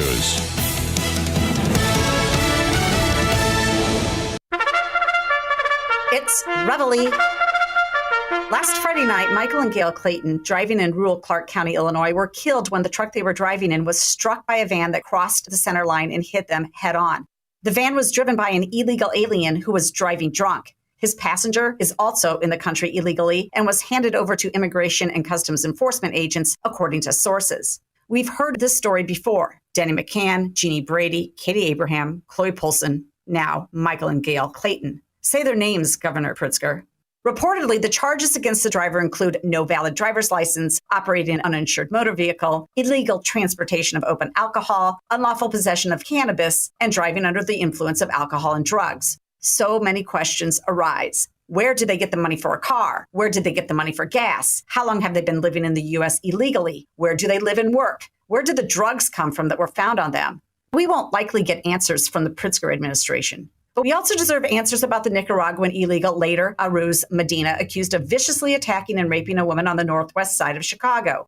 He allegedly grabbed the woman by the hair and dragged her screaming across the street into an alley. During the detention hearing, Assistant State's Attorney Mike Bacara said after strangling her, he then grabbed her by the hair with both hands and repeatedly slammed the back of her head into the concrete, causing her to lose consciousness. When she woke up, Aruz Medina was on top of her with his genitals exposed. Aruz Medina was first released into the country by the Biden administration in September 2024. But we should know how he sustained himself in Illinois for a year so he could then brutalize a vulnerable American woman. Instead of gambling in Vegas and denigrating ICE agents, Pritzker should be ridding our state of illegal aliens killing, raping, and stealing from citizens. I'm Jeanne Ives. Join me on this station Sunday from 7 to 9 p.m. and sign up for my newsletter at breakthrough-ideas.com. Sean Thompson here, and I'm with attorney Bert Hochberg from the law firm of Schiller, Ducanto, and Fleck. We're talking about divorce arbitration. This is not really a new, or is it a new, innovative way to go through divorce? Arbitration has been around for decades. It's completely legit and available to resolve divorce cases. The litigants and their lawyers sign an arbitration agreement. They identify what the issues are, and we set up dates, and we determine what experts and witnesses there may be. Arbitration is a hearing, a trial that is intended to finish a case efficiently with limited appeal, with a binding decision. And it's confidential, so it has some great characteristics. I think it's a unique alternative to divorce. For more information, please visit sdflaw.com and type Bert Hochberg into the search box. That's sdflaw.com or call direct 773-255-6150. Perhaps you're a collector, or perhaps all of a sudden you have a collection. Maybe it's an inheritance. How do you know what it's worth? This is Sean Thompson for Donnelly Auction. The market for antiques and collectibles is changing all the time. What is your collection worth right now? Well, I've got an easy way to find out. It's simple. You contact Donnelly Auctions with their worldwide audience of live and in-person auctions. They have a good idea of how to tell you exactly what it's worth at exactly right now. They're ready to put top dollar in your pocket. The bigger the collection, the better. Go to DonnellyAuctions.com and get the info on all things that they buy and sell to have an idea of exactly what Donnelly does and how much they need your collection. They have so many buyers, it's a great time to sell. Just simply make a phone call. Donnelly has traveled all over the country to pick up collections. Just call and talk to the people at Donnelly Auctions at 815-923-7000. Donnelly Auctions is your trusted partner in turning your collections into cash. DonnellyAuctions.com. Hi, my name is Dr. Michael Huber. During cold and flu season, a nearby cough or sneeze can trigger a familiar dread, that helpless feeling of being defenseless against an invisible viral threat. But what if you could change the narrative?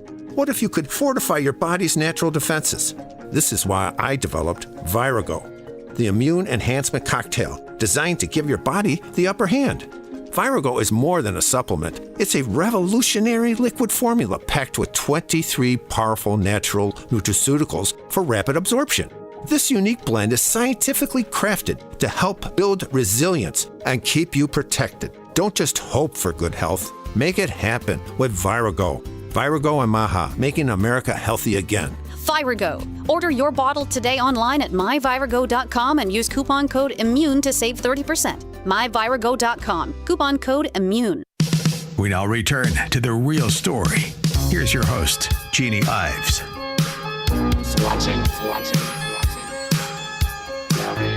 Well, we know who's watching. Fortunately for Illinoisans, the watchdogs are watching. They've got a couple other really great stories to share with us tonight. I only say great in that they're informative and they're amazing that these guys uncover this stuff. That's what makes it great, because people need to know what's going on in the state, which is what this program is really all about. So I really encourage you to listen in every single weekend. And if you can't, then I encourage you to check out our podcast on it. By the way, I want to give a shout out to the Los Angeles Dodgers and the Toronto team. I mean, it was an amazing finish to a 7-game World Series. I stayed up and watched the whole thing. I really enjoyed it. Amazing. But congratulations to the LA Dodgers. I'm glad that the Americans won. Also, I was with Kirk Allen and John Kraft. We were in St. Louis yesterday morning, and we were at a conference where we basically were put on a panel to discuss what can the grassroots do to help in your state with what's going on. And so we all kind of just tag team with each other and had a nice discussion. So had a good time with that. All right, let's start with John, though. John, if you want to comment on any of those two things, maybe you're a Dodger fan. I don't know. You guys probably are Cardinals. Who knows? No, I don't really watch baseball, but I did watch the Bears game today, and the last 5 or 10 minutes of the game was outstanding. Yeah, you know what the thing about this is, like you can baseball and I think football, you need to kind of sort of watch the whole game because there's various times where it gets exciting. But in basketball, professional basketball, you only need to watch the last 5 minutes because it's like they're all playing pickup ball, on the street court instead of actually being serious about it until the very end. That's my opinion. And that's about all I can comment on with sports. I'm just kind of one of those, moms in the stands. I don't know a whole lot about sports. So anyway. John, how about we cover the Hastings situation? This is Senator Hastings' case against his political rivals, which completely came undone on him. He got slammed down by the court and said, you know what? This is a frivolous lawsuit. Forget it. Yes, in February he sued. First of all, for the record, let me just start here. So Senator Michael Hastings came in to the Senate at the same time that I became a state rep. This was 2013. We both started. And he has sat in the Senate. He comes from a very politically connected family down in the Tinley Park, Orland, Palos Park, sort of that area of the state. And he's also a West Point graduate. I've never thought highly of him ever at all. And he's had complicated family matters that have come up. He has bought into all of the Democrat bad ideas at the Bad Idea Factory in Springfield.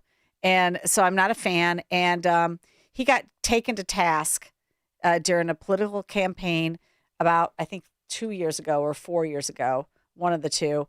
And he got mad about it. He got mad that somebody was attacking him, coming after him. So he filed a defamation suit. And that's the basis for everything that we're going to start to talk about right now. Go ahead, John. Yeah, he sued the mayor of Tinley Park and a few other people in February, but he also sued somebody who was running against him for the Senate in January, alleging, defamation. And if anybody, obviously people watch the things that happen during election campaigns, and if you believe even 1/3 of it, you're kind of not aware of what's going on anyway, because people lie about other people during campaigns all the time. Right. All you got to do is look at the national level. You see people lying daily. Oh, like Jeanne Ives is Mike Madigan's favorite Republican, the biggest lie ever told in political history. Go ahead. There you go. Maybe you should digress. sue somebody for that. Yeah, exactly. But the February case dealt with people that were opposing him were posting made up drawings or photographs, and one of them, and there's apparently a law against one type of these photographs, but one of them was just simply a picture of him standing on the House floor with something other than a microphone in his hand. I'll leave it at that. And he took offense to that and complained it was a sexualized image. But it was just a drawing of, somebody the normal person would find funny, except for the receiving end, I guess. But what strikes me with these complaints, he spends 8 paragraphs talking about himself instead of, here's Michael Hastings, state senator. I'm suing Jim Bob for XYZ. He talks about most of his entire history in 8 paragraphs, and that really has no bearing on the lawsuit, other than he wants to, brag about himself in the middle of these 2 separate lawsuits.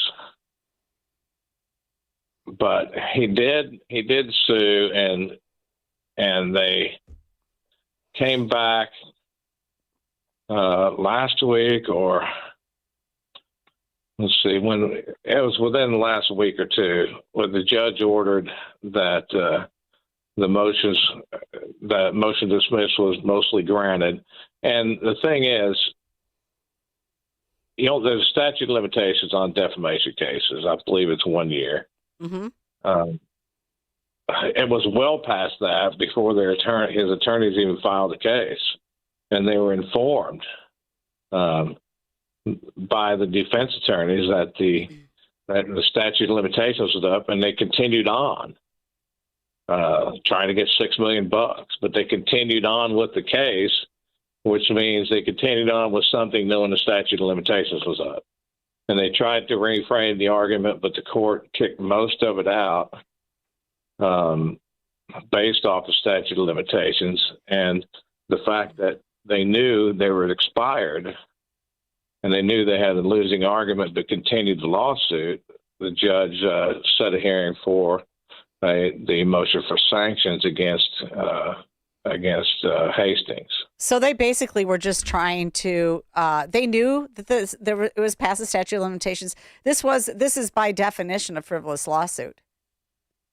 Yeah, and it should have been attacked on the slap action, in my opinion. For sure. But Illinois slap law, I don't. So what's going to happen to this guy? People succeed in that. Mm-hmm. But it needs to be strengthened.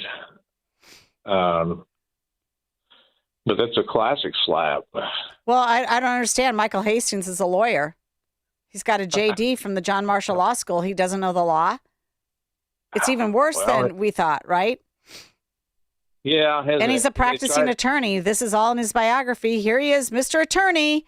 I know the law. I know what I'm doing. Oh, I'm going to sue you when I know it's past the statute of limitations. Because I can, because I want to force you to hire an attorney to pay thousands of dollars. This guy is just, I have no appreciation for him. We're taught you don't lie, steal, or cheat at the United States Military Academy. I think he does it all.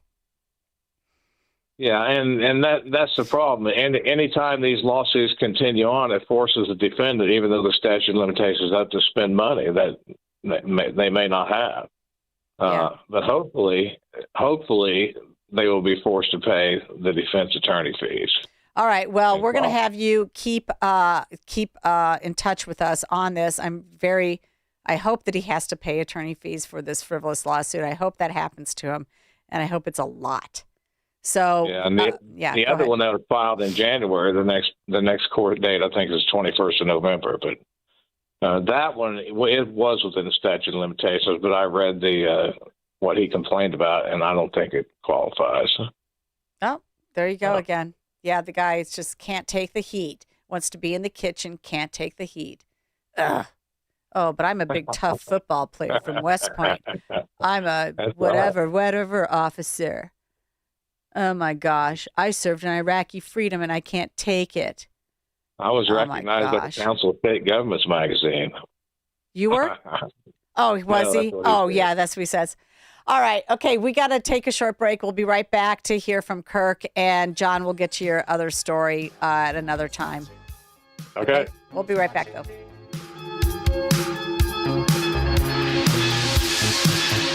Your local State Farm agent, Anthony DeGrotto, combines good neighbor service with surprisingly great rates. You can combine your home, auto, and life insurance to not only save you money, but give you the peace of mind you've been looking for.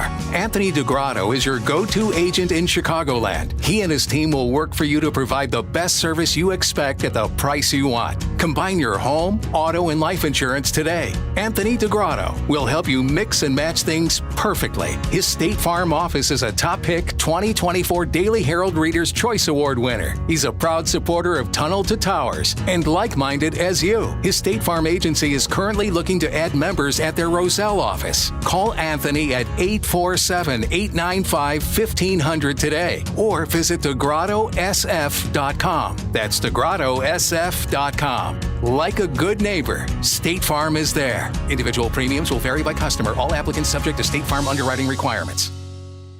Hi, I'm Ken Mariotti, owner of Woodland Windows and Doors, a third-generation family-owned business since 1969. We know you're bombarded by choices when shopping for new windows or doors, so we're inviting you to experience the Woodland difference. For decades, we have been transforming living spaces with Marvin Windows, a fifth-generation family business. Marvin replacement windows have been known to increase the warmth of your cold rooms by 10 degrees. Think about that, 10 degrees warmer. When you welcome Woodland into your home, you will get a product expert to transform your living spaces full-time, dedicated professional installers that you can trust in your home, along with the best products like Marvin. These are the reasons we're proud of our 5-star reviews and family legacy. No gimmicks, no pressure, and upfront pricing are why Woodland Windows and Doors is your trusted window and door expert in Chicagoland. Visit woodlandwindows.com to book your free in-home expert consultation. That's woodlandwindows.com, or stop by our showroom at the corner of Lake and Geary in Roselle. Don't get stuck with a cold shower this fall. Give CenterGuard Plumbing a call. Get a new 40-gallon water heater installed for just $1,195 for standard installation, or a 50-gallon heater for $1,295 standard installation. A proud new sponsor of AM 560, CenterGuard is offering specials on new water heaters. Don't wait. The cold temperatures are coming, and the same can happen to your water heater. If you're having hot water issues or your water heater's over 8 years old, take advantage of this fall special today. CenterGuard Plumbing is Chicagoland's same-day water heater experts. Call before noon and they can schedule your repair or install the same day on in-stock water heaters. They'll even haul away your old one no charge. You're only a text away from install today. Call 847-406-8883. Mention AM 560 to receive fall special pricing. That's 847-406-8883. Call or text 847-406-8883 or visit CenterGuardPlumbing.com. You need a construction company, but who? Call Crosscom. A construction company you can trust that shares your Christian and conservative values. For decades, Crosscom has been doing work in Chicagoland, Northwest Indiana, and Wisconsin. Roofs, siding, windows, doors, gutters, basically everything for your home or business, even solar. Quality work and professional services that make you feel great about your decision to work with Crosscom. Call Crosscom. 630-871-5500. Give them a chance to earn your business. If your repairs are due to storm, fire, or flood damage, you need to call Crosscom. They're licensed public adjusters. They work for you, not the insurance company. Crosscom will work to get you the money you deserve, the maximum payout. They know the insurance companies and how to deal with them. They win for you. Call Crosscom. Crosscom Construction and Public Adjusters. This is Dan Lights with Crosscom. You can trust us with your home or business for high-quality work and fair prices. It's the only way we do business. 630-871-5500. CrosscomPublicAdjusters.com. You're listening to The Real Story with your host, Jeanne Ives. All right. Thanks for joining me tonight. We've still got some time on the clock, and we're going to talk with Kirk Allen, Edgar County Watchdog. Kirk, what story have you teed up for this week? Well, we're back in Douglas County, the Murdoch Township. That's where the road commissioner basically lied on his voter registration and put a bogus address because he doesn't live in he doesn't even live in the county, let alone the township. And anyway, we submitted a FOIA to the township trying to get some more details, and to anybody's surprise, it triggered compliance with the law. I can't tell you how many times we submit a FOIA for simple training certificates for OMA and FOIA, Open Meetings Act training and Freedom of Information Act training. And all of the certificates that we received post-date my FOIA request, which means they hadn't done it. That's great. So, you know, it's sad, though, when you look at the simplistics of what we ask for. I mean, bank records for 12 months on their general assistance. I got one page of a bank statement from 2024. Why is it so hard just to give the records you ask for? These townships, you know, I don't know what it is with them, but they just can't, either they can't comprehend what is in the request or they're hiding something. I mean, it's not hard just to produce simple records. Well, I'm gonna say it's both. I think it's incompetence and they're hiding something. Well, I'm leaning towards the hiding something. We did find out the road commissioner, his pay is set at $40,000 with a 3% raise every year. And we asked for the compensation resolution, and they didn't have one for any of the board members. They gave me minutes that outlined that they're getting a 10% raise. So they're getting something. It doesn't tell me what they were getting, and I, sent a request back to them. I'm looking for the actual compensation that was set, and they still didn't give me a record on that. What they did do is say, well, here's what we paid them at the last meeting. So, yeah, I can go backwards and figure out the math, but it just tells me these folks aren't even complying with the basics of what they're supposed to as trustees. And we see this across Illinois with township government. They are absolutely the worst when it comes to the basics. All right. Well, I mean, I'm okay if we get rid of them. Well, we've tried. When I was a supervisor, I tried, and boy, the locals fought me. They wanted no part of putting that on the ballot. And it's an uphill battle. They seem to think that we have to have townships, but my gosh, Not in this day and age. Township. You know, and it used to be the argument that, townships are more valuable in the rural areas because they don't have as comprehensive other structures to support the rural areas. And actually, I think that that's actually not true anymore. No, and the ironic thing, the one thing that they have a duty to comply with is general assistance. Uh-huh. And this township's not even doing that. They've passed the buck, and they coordinate with Tuscola Township to handle all the general assistance. I haven't found anywhere in the statute that a supervisor can just give up their duties to another township to handle their duties. Okay, so you guys live down by Coles County, Clark County area. What's the fallout from this illegal alien that killed Michael and Gail Clayton? Are people talking about it? Are they concerned? Oh yeah. There's plenty of people that are concerned. They're pleased with the sheriff's office because the passenger was picked up by ICE, and we don't know who coordinated that, but at least they're doing what the general population expects them to do. He has been charged, and it is definitely the talk of the town. And it's a two-edged sword, though. He's going to get prosecuted. He'll probably be found guilty, and then we, the taxpayers, will get to pay for however long he's in prison. So there needs to be accountability to it, but there's a lot of questions that everybody would like to have answers to, like you mentioned before. Right. Where did he get the vehicle? How did he get the gun? Where did it come from? Where did he buy the ammunition? Where were the drugs purchased? A lot of this stuff's not being, shared at this early stage, and maybe this will come out during the trial, but we will see. Well, I think that's the question. I mean, how much general assistance did they get from taxpayers to even just remain in country this long? How did they ever get their hands on a vehicle if they're here illegally? I mean, we've got teenagers who have jobs. They can't save enough money to get a vehicle. Where are they getting this money? That's what I want to know. Great question. Well, and speaking of trials, we did find that the Oakland Fire Protection trustee, Jerry Willison, his trial begins 4th of November, so Tuesday is his first trial day. He tried to get it dismissed, have the complaints dismissed, and that failed. And he tried to have witnesses barred, and that failed. So we actually might be going to trial on one of them. Okay, and refresh our minds about what Mr. Willison did. Mr. Willison was the father of Kylie Willison, who pled guilty to the theft of over $250,000 of credit card charges.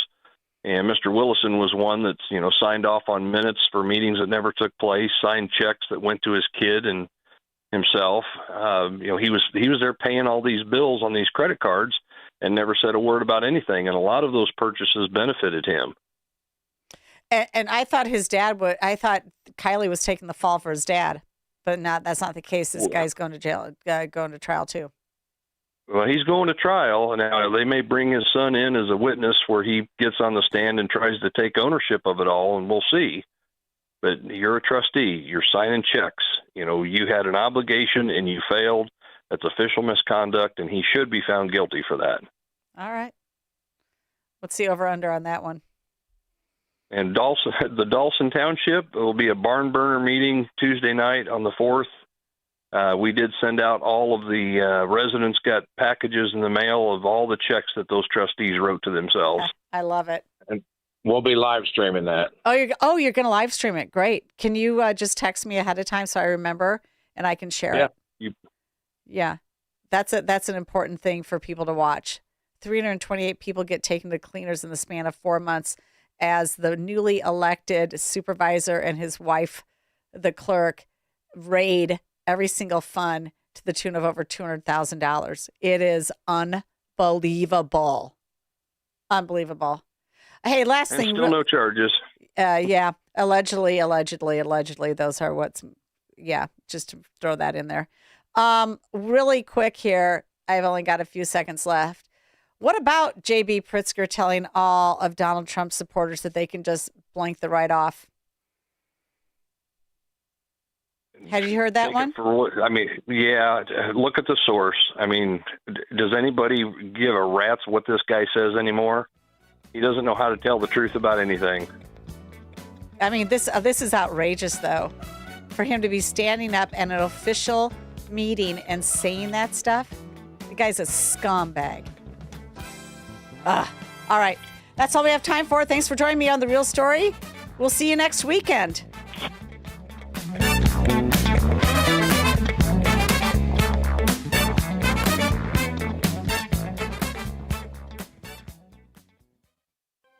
Our local hospitals are the heartbeat of our communities, delivering critical care every hour of every day for everyone.